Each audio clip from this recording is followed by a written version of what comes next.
Namaskar, myself Dr. Ankita Tiwari. I am consultant endocrinologist and diabetologist at Amri Hospital, Bhubaneswar.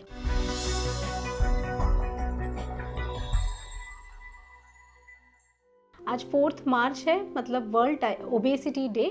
World obesity day का purpose है obesity के बारे में awareness produce करना।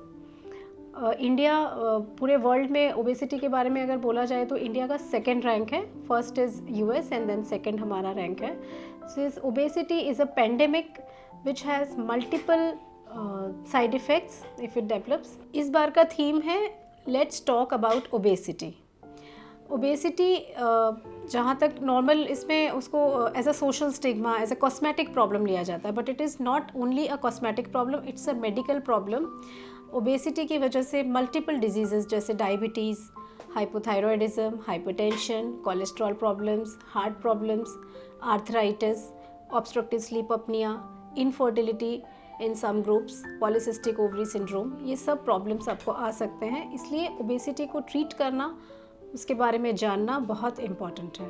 The alarming thing about obesity in India is कि आजकल young लोगों में, चाइल्डहुड में ओबेसिटी का प्रेवलेंस बहुत बढ़ रहा है। ओबेसिटी एक एज के बाद आना, 40 इयर्स के बाद आना नॉर्मल है, लेकिन अगर चाइल्डहुड से ही ओबेसिटी हो जाएगा तो ये बच्चे जब बड़े होंगे तब उनको डायबिटीज़ या ब्लड प्रेशर या कोलेस्ट्रॉल, हार्ट प्रॉब्लम्स ऐसे मल्टीपल इश्यूज़ आ जाएंगे।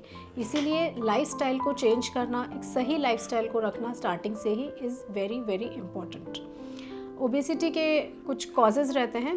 तो most important cause is high calorie diet, consumption of high calorie diet, जो आजकल की लाइफस्टाइल की वजह से fast food consumption, cold drinks या सेडेंट्री लाइफस्टाइल, ये जो हो गया इसकी वजह से इनटेक ज़्यादा है और आउटपुट यानी फिज़िकल एक्टिविटी या फिज़िकल एक्सर्शन बहुत कम हो गया है। इसके लिए ओबेसिटी का जो प्रेवलेंस है वो बहुत बढ़ गया है। सेकेंड चीज़, कुछ हार्मोनल डिसऑर्डर जैसे हाइपोथायरॉयडिज्म या फिर कुशिंग्स डिजीज़ या स्टेरॉयड हार्मोन की वजह से भी ओबेसिटी हो सकती है। कुछ मेडिसिन के साइड इफ़ेक्ट की वजह से ओबेसिटी हो सकती है। जेनेटिकली भी कुछ लोगों का मेटाबॉलिक रेट कम होता है तो उनमें वेट गेन करने की टेंडेंसी ज़्यादा होती है। तो इसलिए अगर आपको या आपके रिलेटिव्स को ओबेसिटी है तो पहले एंडोक्रिनोलॉजिस्ट के पास जाके अपना इवैल्यूएशन कीजिए। The first treatment is always lifestyle modification. सबसे पहले आपको अपने खाने पीने को ठीक करना है। कोई वेट लॉस डाइट मतलब कोई स्पेशल डाइट नहीं है कि आजकल जैसे बहुत सारे एडवर्टीजमेंट्स हैं कि कीटो डाइट लीजिए, फैंसी डाइट्स बहुत सारे। You just have to take a balance diet but low in calories, low in carbohydrate, high in protein, लेकिन फैट और कार्बोहाइड्रेट को आपको कम करना है। इसके लिए बहुत सारे मेथड्स हैं। जो एक बहुत कॉमन मेथड हम अपने पेशेंट्स को बताते हैं वो है प्लेट मेथड, कि जैसे आपका जो खाने का प्लेट है उसमें 50% आप सिर्फ सैलड्स और बॉइल्ड वेजिटेबल्स रखिए, 50% सिर्फ वेजिटेबल्स रखेंगे, 25% आपका प्रोटीन होगा, जिसमें अगर आप वेजिटेरियन हैं तो आप दाल या फिर पनीर ले सकते हैं, अगर आप नॉन वेजिटेरियन हैं तो आप फ़िश ले सकते हैं, चिकन ले सकते हैं, और 25% आपका सिर्फ कार्बोहाइड्रेट जिसमें रोटी या फिर राइस आएगा। इसके अलावा इसके साथ कुछ आपको डेयरी प्रोडक्ट्स जैसे कर्ड या फिर कुछ फ्रूट्स का साइड्स ले सकते हैं। पोर्शन साइज़ को कम करना। बैलेंस डाइट का मतलब ये नहीं है कि आप अपना फेवरेट फूड पूरा ही छोड़ दें, लेकिन जो भी आप खाते हैं और आपको ऐसा लगता है कि it is high calorie like dessert या फिर कुछ फ्राइड चीज़ें, उनका पोर्शन साइज़, जैसे अगर आप पूरा प्लेट भर के खाने वाले हैं तो टेक हाफ अ प्लेट और 1/4 ऑफ अ प्लेट। तो that is a very good method to change the habit. बच्चों को स्टार्टिंग से ही, because childhood obesity is rising, तो बच्चों को स्टार्टिंग से ही आपको सिखाना है हेल्दी फूड क्या है, जंक फूड क्या है, fast food is not good food, what is good for their health. Fast food अगर लेना भी है तो मे बी मंथ में एक बार आप उनके लिए डे डिसाइड कर सकते हैं, बाकी घर का बना हुआ बैलेंस्ड फूड ही उनको प्रोवाइड कीजिए। और आजकल बहुत सारे एडवर्टाइजमेंट, फॉल्स एडवर्टाइजमेंट की ये चीज़ें जैसे artificial juices, some protein supplements, some kind of food supplements are there in market, जिसमें बहुत ज़्यादा मात्रा में कार्बोहाइड्रेट होता है जो बच्चों को फ़ायदा करने के बजाय नुकसान कर सकता है। तो try to give them home made food. Even अगर आप प्रोटीन देना चाहते हैं, एक्स्ट्रा वाइटामिन्स देना चाहते हैं तो you can give them dry fruit, some extra milk products, और आप अपने डॉक्टर से कंसल्ट करके वाइटामिन सप्लीमेंट्स भी उनको दे सकते हैं। But don't just go in supermarket and buy anything. जब भी कुछ खरीदते हैं उसका कैलोरी कंटेंट, उसका कार्बोहाइड्रेट कंटेंट बिल्कुल देखिए। Second most important thing is physical activity. Physical activity आपका कोई भी एज हो, कोई भी जेंडर हो, लेकिन सभी लोगों को 30 to 40 मिनट्स डेली कुछ ना कुछ फिज़िकल एक्टिविटी करना है। चाहे आप वॉकिंग करिए, रनिंग कीजिए, साइकिलिंग कीजिए, जुम्बा, जो भी आपको एक्टिविटी पसंद है डिपेंडिंग ऑन योर एज और आपकी कैपेसिटी के हिसाब से 30 to 40 minutes per day, at least 5 times a day आपको करना है।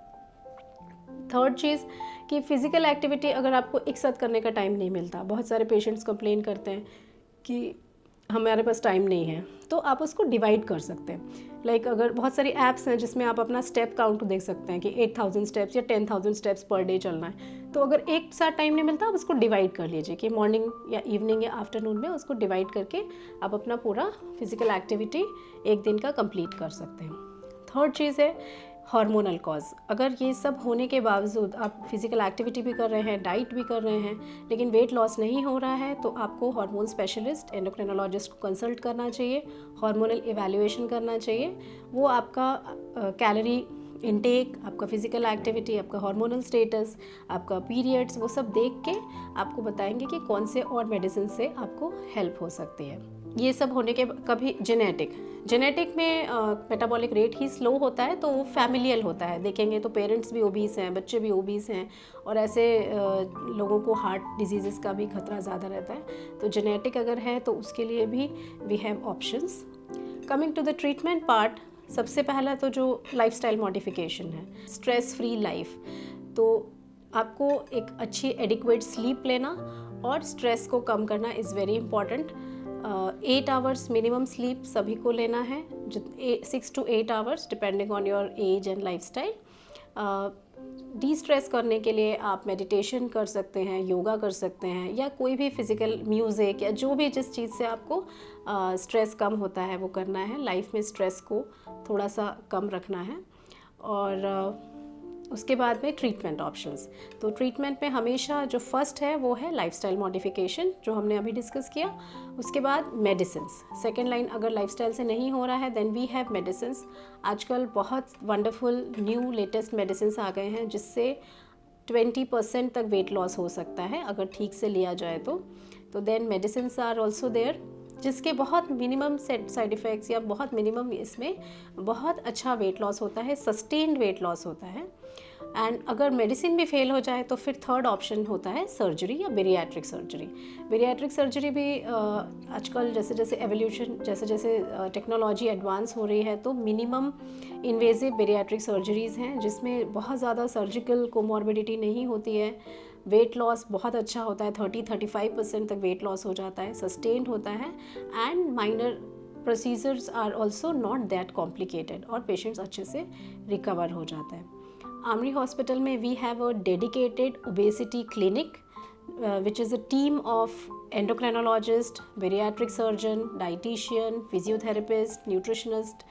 So we deal obesity in a very systematic way, but I always say prevention is better than cure. Childhood obesity is increasing, young onset obesity, जो youngsters में obesity इतना बढ़ गया है, specially females में अगर obesity ज़्यादा बढ़ता है तो उनको polycystic ovary syndrome या फिर fertility issues, pregnancy issues आ जाते हैं। मेल्स में भी अगर obesity ज़्यादा बढ़ जाएगा तो उनको hypogonadism या fertility issues हो सकते हैं।